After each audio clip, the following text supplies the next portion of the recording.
My name is Milton Lil Rel Howery from the west side of Chicago. I am on a show on NBC called The Carmichael Show, and I play Bobby Carmichael, the brother of Gerard. I knew very early I wanted to be a comedian, actor, and stand-up I fell in love with it once I really discovered Eddie Murphy. It was funny, I discovered Eddie before I listened to Richard.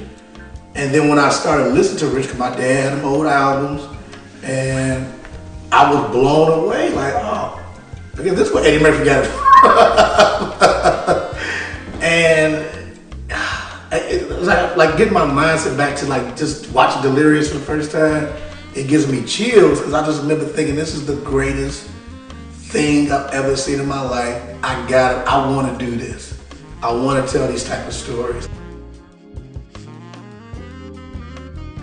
My storytelling, my characters, being able to talk about where I'm from, being able to act out these moments of conflict, that's from watching the Eddie Murphy format. You know what I mean?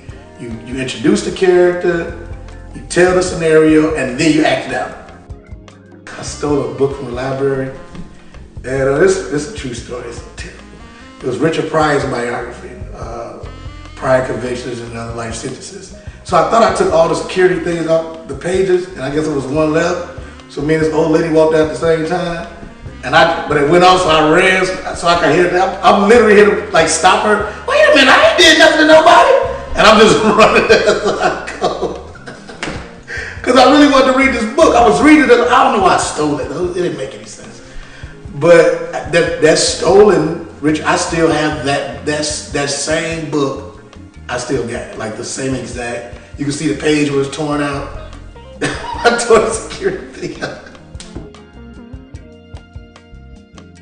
I use stand-up for a lot of things, even with roles, right? I might go on stage and play with that character. It might sound crazy, but it's just, I will, say for instance, if I'm playing like I just did a movie, Get Out, right? I just did this movie. And it was certain things the character needed to do and say certain things. I would go on stage and describe this as somebody I know, so I can act it out and play with it and find the jokes and the humor, and you know what I mean? I use stand-up for everything. Like you got some people that love to write everything down first. I don't. Like, this is what I love about Chicago. This is what I miss about it, and which I used to love about being at Jokes and Those Comedy Club, which was like my practice facility. I just went up there and just let whatever happened that day and wherever it takes me, that's what I'm gonna do. Now, what happens is after that, most of the time when people repeat stuff to me is when I'm like, I should keep that. And somebody after the show like, man, that man toy party joke? Oh yeah, that was good. And I'll write it down afterwards to remind myself to let's make this into something. I let the material take me for this ride, which is dope about storytelling and having this Muppet Babies imagination. I just let it take me for this ride, man. I'll have dreams about doing a set and wake up sometimes like, what was that material? I was killing in this dream. I gotta remember, what was these jokes? That was great. The bits I do about my mom were performed in a dream first.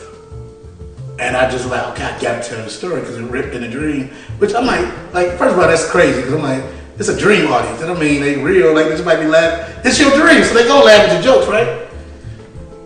Which was crazy, I bombed in dreams before. It's a lot of stuff. So, but the dreams like really help me determine a lot of times what I'm going to do. Like, so I'll dream about doing, like I'll do the move, like, when I do a movie or even when I do the Carmichael Show and I look at the script, I'll dream about doing it. It might sound crazy, but then I'll wake up the next day more calm, like, okay, this is how I'm gonna play it, like I saw it in a dream. This one word, it's honesty, right? And I'm talking about my material and scripts I pick and characters I wanna act out.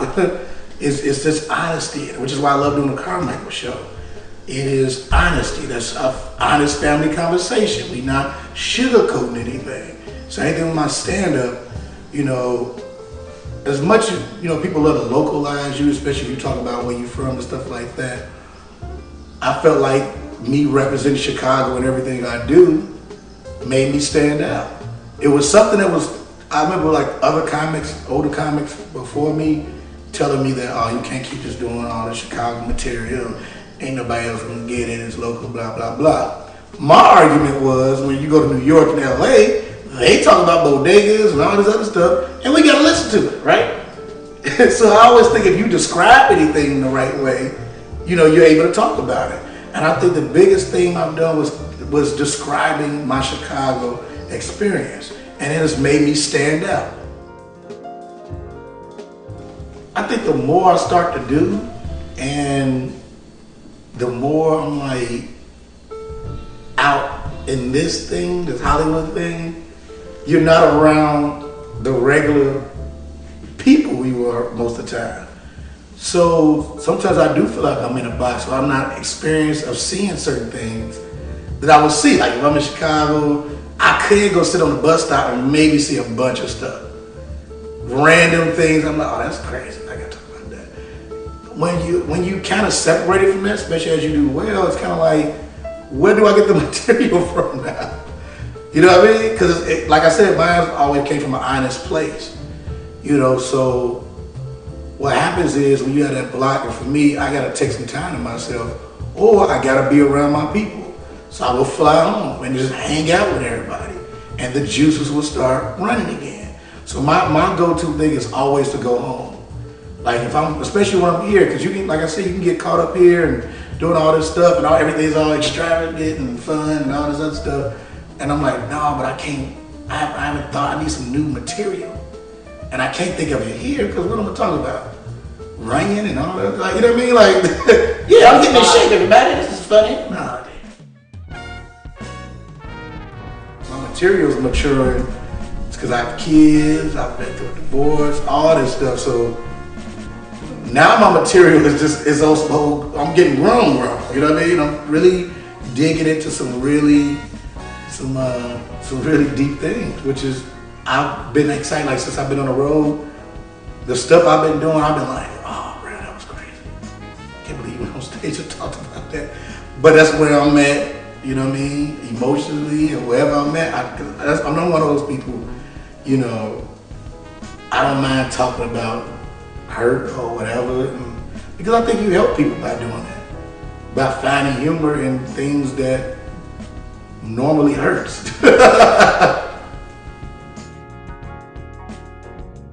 Like when you share your dreams with God, and then He like